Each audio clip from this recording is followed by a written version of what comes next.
그의 행동을 보고 자신의 눈을 의심할 수밖에 없었다고 합니다. 도대체 무슨 일이 있었던 걸까요? 그녀의 얼굴에는 당혹감이 가득했습니다. 처음에 그녀는 한국팀을 보며 고개를 절레절레 흔들며 이런 식으로는 메달을 따기 힘들까. 야! 라고 혼잣말로 중얼거렸습니다. 하지만 며칠 후 그녀의 생각은 180도 바뀌게 되었습니다. 도대체 무슨 일이 있었던 걸까요? 한국 선수들은 어떤 충격적인 행동을 보여줬기에 이 경험이 많은 심리학자의 세계관을 뒤흔들어 놓았을까요?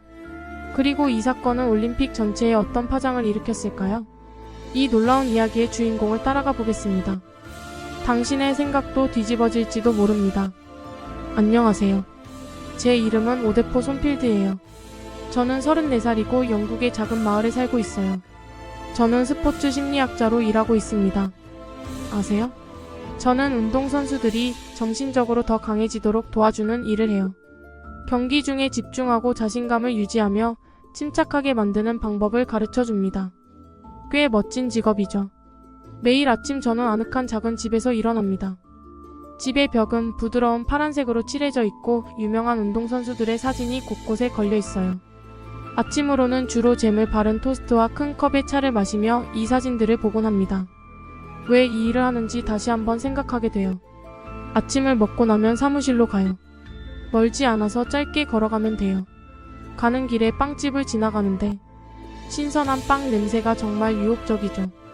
꽃가게도 지나가고 어릴 적 많이 다녔던 오래된 도서관도 지나가요. 이렇게 하루를 시작하면 기분이 좋아요. 직장에서 저는 다양한 운동선수들을 만나죠. 어떤 선수들은 아주 어리고 이제 막 시작한 사람들이에요. 다른 선수들은 프로 선수로 최고 수준에서 경쟁하는 사람들이죠. 하지만 그들이 누구든지 간에 한 가지 공통점이 있어요. 모두가 최고의 선수가 되고 싶어 한다는 거예요. 기억에 남는 일이 있어요. 어린 수영 선수 루시를 도와줬던 적이 있었어요. 그녀는 정말 재능이 있었지만 큰 경기 전에 항상 긴장을 많이 했어요. 몇 주 동안 호흡 연습과 긍정적인 자기 대화를 연습했어요. 그녀가 처음으로 금메달을 땄을 때의 웃음은 정말 값진 순간이었어요. 이런 순간들 때문에 제 일이 보람차요. 하지만 아시나요? 전 세계의 운동선수들을 도와주면서도 저는 특정 국가들에 대한 편견을 가지고 있었어요. 예를 들어 한국에 대해서는 스포츠를 잘하지 못할 거라고 생각했어요. 피겨스케이팅이나 양궁 같은 몇 가지를 제외하고는요. 그 나라의 선수들이 다른 나라 선수들만큼 준비가 잘 되어 있지 않다고 생각했어요. 지금 생각해보면 참 부끄러운 생각이었죠. 우리 모두 실수를 하잖아요. 어쨌든 제 인생을 바꾼 날에 대해 이야기해줄게요. 화요일이었어요. 오후차를 마시고 있었는데 전화가 울렸어요. 발신자 표시에는 영국 올림픽위원회라고 적혀 있었어요. 가슴이 두근거리기 시작했어요. 무슨 일일까? 전화를 받으며 침착하게 말했어요. 안녕하세요. 오대사 손필드입니다. 전화기 너머의 목소리는 흥분되어 있었어요. 손필드 박사님, 정말 놀라운 기회가 있어요. 파리 올림픽에 영국팀과 함께 가보시겠어요? 차를 거의 떨어뜨릴 뻔했어요. 올림픽이라고요? 제가요? 모든 꿈이 한꺼번에 이루어지는 것 같았어요. 올림픽은 세계에서 가장 큰 스포츠 행사잖아요. 운동선수들이 평생을 바쳐서 준비하는 대회인데 제가 그 일부가 된다니요. 정말인가요? 제 목소리가 약간 떨렸어요. 네, 물론 가고 싶어요. 전화기 너머에서 웃음소리가 들렸어요. 그럴 줄 알았어요. 우리 선수들이 최상의 경기력을 발휘할 수 있도록 도와주셔야 해요. 큰 책임이지만 손필드 박사님이라면 잘 해내실 거라 믿어요. 전화를 끊고 나서 한동안 가만히 앉아 있었어요. 저 올림픽에 간다고요. 날아갈 것 같았어요. 부모님께 전화를 결로 이 소식을 전했죠. 부모님도 무척 기뻐하셨어요. 아버지는 유명해지기 전에 사인 받아야겠다고 농담도 하셨어요. 그날 밤 잠을 거의 이루지 못했어요. 파리가 어떤 모습일지 상상하느라 잠이 오지 않았어요. 에펠탑, 아름다운 거리들, 그리고 모든 선수들이 머무는 올림픽 마을. 어떤 도전이 기다리고 있을지, 어떤 멋진 사람들을 만나게 될지 궁금했어요. 정말 흥분되는 일이었죠. 하지만 침대에 누워있는데 갑자기 의심이 들기 시작했어요. 내가 잘할 수 있을까? 팀에 누를 끼치지 않을까? 올림픽은 엄청난 행사인데 내가 실수해서 누군가의 메달을 망치면 어쩌지? 이런 생각들을 밀어내려고 했지만 계속 떠올랐어요. 파리올림픽 준비가 잘 안 되고 있다는 소문도 들었어요. 건물이 다 완공되지 않았고 교통 문제도 있다고 했어요. 우리가 도착했을 때 엉망이면 어쩌지? 잠깐 전화를 걸어서 못 가겠다고 말할까 생각도 했어요. 하지만 벽에 걸린 두려움을 극복하고 위대한 성과를 이룬 운동선수들의 사진을 보면서 깊은 숨을 내쉬었어요. 그들도 해냈다면 나도 할 수 있어 스스로에게 말했어요. 몇 주 동안 준비에 정신이 없었어요. 짐을 싸고 누군가에게 식물을 물주라고 부탁하고 내 작은 초록 친구들이 죽지 않게 해야 하니까요. 파리에서 운동선수들이 직면할 수 있는 특정 도전에 대해 연구도 많이 했어요. 드디어 출발하는 날이 다가왔어요. 공항에 서서 손에 가방을 들고 흥분과 긴장감이 뒤섞인 감정을 느꼈어요. 제 인생에서 가장 큰 모험을 시작하려고 했어요. 파리에서 어떤 일이 벌어질지 몰라도 한 가지는 확실했어요. 절대 잊을 수 없는 경험이 될 거라는 거예요. 이 여정은 제 경력뿐만 아니라 제 인생 전체의 관점을 바꿔놓을 거예요. 스포츠에 대해, 다양한 문화에 대해, 그리고 제 자신에 대해 알고 있던 모든 것을 도전할 거예요. 하지만 그것은 다음 장의 이야기로 남겨두죠. 지금은 파리입니다. 작은 영국 마을의 스포츠 심리학자인 제가 세계 무대에 서기 위해 첫 발을 내딛었어요. 모험은 이제 막 시작된 거예요. 파리에 도착해서 비행기에서 내리자 심장이 두근거렸어요. 공기가 두껍고 뜨거워서 마치 이불에 쌓인 기분이었어요. 공항을 지나가면서 올림픽의 열기를 느낄 수 있었죠. 세계 각지에서 온 사람들이 몰려들고 있었고 그들의 얼굴에는 설렘과 긴장감이 섞여 있었어요. 드디어 올림픽 빌리지에 도착했을 때 제 흥분은 곧 충격으로 바뀌었어요. 그곳은 엉망이었어요. 사람들이 뛰어다니며 혼란스러워하고 있었어요. 큰 소리가 들리고 스트레스를 받은 직원들이 문제를 해결하려고 애쓰고 있었죠. 제가 상상했던 것과는 완전히 달랐어요. 조용히 쉴 수 있을까 하고 가방을 끌고 방으로 갔어요. 하지만 문을 열자마자 턱이 떨어졌어요. 방이 너무 작아서 침대와 작은 책상만 간신히 들어갈 정도였어요. 그리고 침대는 세상의 침대가 골판지로 만들어져 있었어요. 눈을 의심할 수밖에 없었죠. 세계적인 선수들이 골판지 침대에서 어떻게 휴식을 취하고 회복할 수 있단 말인가요? 저는 그 자리에 서서 압도되고 약간 화가 났었는데 그때 뒤에서 차분한 목소리가 들렸어요. 올림픽 처음이세요?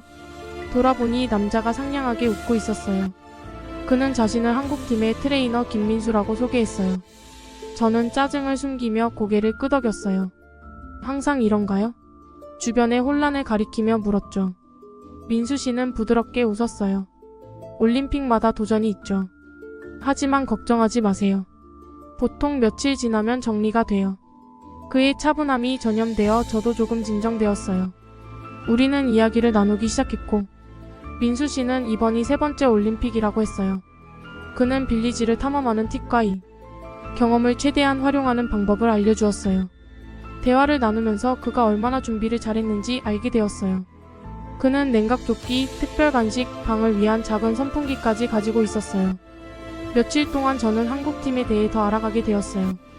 그들은 모든 것을 아주 매끄럽게 처리하고 있었어요. 다른 팀들이 식당 음식에 불평할 때 한국팀은 자체 셰프를 데려왔어요. 그들은 정말 맛있어 보이는 음식을 요리하고 있었고 저는 군침이 돌았어요. 또한 그들은 선수들을 잘 돌보고 있었어요. 편안해 보이는 침대, 확실히 골판지가 아닌 와 시원하고 아늑한 방을 갖추고 있었어요. 반면 우리 팀은 더위와 불편한 숙소 때문에 고생하고 있었어요. 처음에는 존경심과 질투가 섞인 감정을 느꼈어요. 왜 우리는 이렇게 고생하는데 그들은 잘 준비된 걸까? 하지만 그들을 지켜보면서 존경심이 생기기 시작했어요. 그들은 모든 가능한 도전에 대해 많은 생각과 노력을 기울였다는 것이 분명했어요. 어느 날, 제 눈을 뜨게 하는 사건이 있었어요. 우리는 죽었어요. 모두 훈련시설로 가는 셔틀버스에 타고 있었어요. 날씨가 너무 더워서 버스의 에어컨이 잘 안 들었어요. 갑자기 다른 나라의 한 선수가 더위 때문에 쓰러졌어요. 모두가 패닉에 빠졌어요. 사람들이 소리치고 무엇을 해야 할지 몰랐죠. 그런데 마치 적시에 나타난 영웅처럼 민수 씨가 나섰어요. 그는 상황을 빠르게 파악하고 그 선수를 죽였어요. 회복 자세로 눕히고 가방에 있던 얼음팩으로 몸을 식히기 시작했어요. 저는 경외심에 차서 지켜보고 있었어요. 민수 씨의 빠른 판단과 준비성. 덕분에 심각한 건강 문제를 피할 수 있었어요. 그 순간 저는 제가 얼마나 준비가 안 되어 있는지를 깨달았어요. 저는 민수 씨가 가진 것들을 전혀 가지고 있지 않았어요. 그 상황에서 아무것도 도울 수 없었을 거예요. 그 사건은 제게 경각심을 일깨웠어요. 한국팀이 준비가 안 됐다거나 세련되지 못했다고 생각한 저의 가정이 완전히 틀렸음을 깨달았어요. 그들은 아마도 올림픽에서 가장 준비된 팀이었을 거예요. 날이 갈수록 저는 한국팀 주변에서 더 많은 시간을 보내게 되었어요. 그들의 방법에 대해 호기심이 생기고 배우고 싶었거든요. 그들은 항상 환영해 주었고 지식을 기꺼이 나누어 주었어요. 그들의 꼼꼼한 계획, 세심한 주의, 그리고 선수들의 모든 필요를 챙기는 모습을 배웠어요. 그들은 단지 스포츠 이벤트를 준비한 것이 아니라 올림픽 경험의 모든 측면을 준비했어요. 어느 저녁 민수 씨와 그의 동료들과 저녁을 먹으며 드디어 용기를 내어 물었어요. 어떻게 그렇게 모든 것을 잘 준비할 수 있죠? 어떻게 모든 것에 그렇게 잘 준비가 되어 있나요? 민수 씨는 미소를 지으며 말했어요. 우리 문화의 일부예요. 우리는 열심히 일하고 앞을 내다보는 것을 믿어요. 하지만 그보다 더 중요한 것은 서로를 돌보는 거죠. 그래서 우리는 이렇게 많이 준비해요. 우리 자신만을 위해서가 아니라 우리 팀 전체를 위해서. 그리고 만약 필요하다면 다른 사람들을 위해서도요. 그의 말이 제 마음에 와닿았어요. 저는 그들이 단지 좋은 계획을 세운 것이 아니라 전체적인 문화를 반영한 것이었음을 깨달았어요. 서로를 돌보는 공동체 의식과 상호 지원의 방식이었죠. 그날 밤방으로 돌아가는 길에 여러 가지 감정이 교차했어요. 배운 것들에 놀라웠지만 처음에 평연히 부끄럽기도 했어요. 저는 올림픽에 와서 스포츠 심리학과 선수 준비에 대해 모든 것을 안다고 생각했어요. 하지만 여기서 저는 처음에 과소평가한 팀에게서 귀중한 교훈을 배우고 있었어요. 그날 밤 불편한 골판지 침대에서 잠이 들면서 올림픽의 나머지 기간 동안 어떤 일이 일어날지 기대가 되었어요. 저의 발견의 여정이 이제 막 시작된 것 같은 느낌이 들었어요. 그 밤을 잊을 수가 없어요. 새벽 2시쯤에 화재 경보기가 울렸어요. 처음엔 또 거짓 경보라고 생각했어요. 몇 번 그런 적이 있었거든요. 하지만 이번엔 느낌이 달랐어요. 소리가 더 크고 더 급했어요. 심장이 콩쾅대면서 침대에서 뛰쳐나왔어요. 문을 열자마자 복도에서 난리가 난 걸 봤어요. 사람들이 잠옷 차림으로 뛰어다니고 있었어요. 다들 겁먹고 혼란스러워 보였어요. 어떤 사람들은 제가 이해하지 못하는 언어로 소리치고 있었어요. 공기에는 공포가 가득했어요. 저는 핸드폰과 방 열쇠를 집어들고 뛰어나갔어요. 계단에서는 더 심했어요. 사람들이 밀치고 서로 앞다투어 내려가려고 했어요. 몇 번이나 넘어질 뻔했어요. 무서웠어요. 잠시 동안 제가 다른 사람들을 차분하게 도와야 한다는 사실을 잊어버렸어요. 저는 원래 스포츠 심리학자로서 다른 사람들이 침착함을 유지하도록 도와줘야 하는 사람이잖아요. 겨우 밖으로 나갔을 때 멈춰 서게 하는 광경을 봤어요. 한국팀이 이미 나와 있었는데 그냥 서 있는 게 아니었어요. 정돈된 줄을 서 있었고 모두가 침착해 보였어요. 믿을 수가 없었어요. 이 혼란스러운 상황에서 어떻게 이렇게 했지? 그때 전에 만난 한국 트레이너 민수를 봤어요. 그는 줄 사이를 돌아다니면서 사람들을 확인하고 있었어요. 제가 그를 보자 손짓하며 다가오라고 했어요. 괜찮아요. 그가 물었어요. 그의 목소리는 차분하고 안심이 됐어요. 저는 숨을 고르며 고개를 끄덕였어요. 어떻게 이렇게 빨리 나왔어요? 물었어요. 민수가 미소를 지었어요. 우린 연습해요. 간단히 말했어요. 모든 팀원은 비상 상황에서 해야 할 일을 정확히 알아요. 우린 우연에 맡기지 않아요. 우리가 이야기하는 동안 저는 더 많은 것을 알아차렸어요. 한국 선수들이 작은 배낭을 가지고 있었어요. 민수가 그것들이 비상용 키트라고 설명했어요. 물, 간식, 구급상자, 작은 담요까지 들어있었어요. 저는 놀랍기도 하고 부끄럽기도 했어요. 우리 팀은 그런 것이 전혀 없었거든요. 하지만 한국 선수들은 자기들만 챙기는 게 아니었어요. 그들은 다른 사람들을 도와주기 시작했어요. 목말라 보이는 사람들에게 물을 나눠주고 차가운 밤 공기 속에서 떨고 있는 사람들에게 담요를 건넸어요. 어떤 한국 선수는 맨발로 뛰어나온 사람에게 자기 신발을 주기까지 했어요. 민수가 겁에 질린 10대 그룹과 이야기하는 것을 봤어요. 그들은 한국인이 아니었지만 민수는 그들을 위로하고 있었어요. 민수는 천천히 영어로 모든 것이 괜찮을 거라고 말했어요. 그들의 얼굴에 암도감이 번졌어요. 시간이 지나면서 더 많은 사람들이 진정하기 시작했어요. 한국팀의 침착함이 퍼지는 것 같았어요. 사람들은 더 이상 공황에 빠지지 않고 서로 돕기 시작했어요. 마치 진정한 올림픽 정신이 제 눈앞에서 살아나는 것 같았어요. 1시간쯤 지나서야 경보가 거짓이라는 것이 밝혀졌어요. 정말 다행이었어요. 우리는 다시 안으로 들어가기 시작했는데 저는 뭔가 달라진 느낌이었어요. 단순히 위험이 없어서 안심된 게 아니었어요.